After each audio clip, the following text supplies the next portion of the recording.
I'm not going to have a go at you, Congressman, but I have to say, the GOP is no longer the party of restraint of government spending, is it? Stuart, thanks for having me. Well, I was not a fan of the bill on Friday because it has too much non-defense discretionary spending in it, and it's not paid for. I voted for it because we've had 8 years of underfunding and underinvesting in our defense team. Our men and women in uniform haven't had a pay raise in 8 years. So that was the compelling reason why I supported it. But I told the Speaker, I told the Majority Leader, this country has got to have the discussion about mandatory spending. And we've supported that in the Republican Study Committee, a balanced budget by reforming our mandatory spending programs. So that's got to be on the discussion. I think the President needs to understand that. And finally, I would say I've asked for a vote in the House of Representatives on a balanced budget amendment. I got you, but I just don't see any votes for reining in spending now. I don't see any votes for reining in spending 6 months from now or 2 years from now.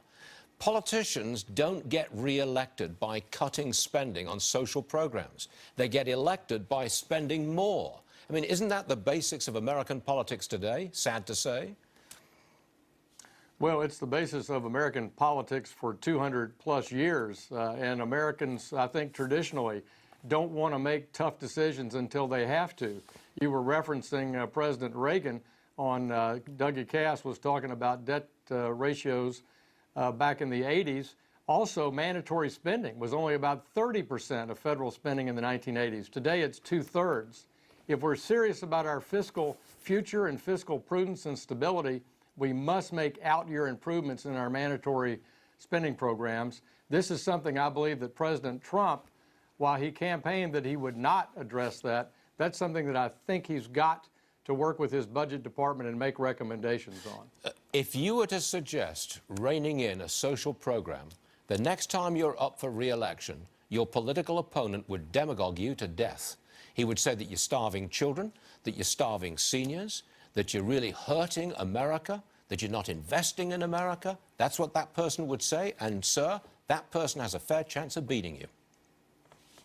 Well, I understand that point, but you have an economy for the last 10 years that's grown about 2% per year or less.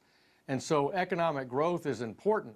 And we've had in our Medicare program, for example, it's grown at about 6% per year. Yeah. That's not sustainable. And we've not made the reforms either through the ACA or any other way that are slowing that growth curve.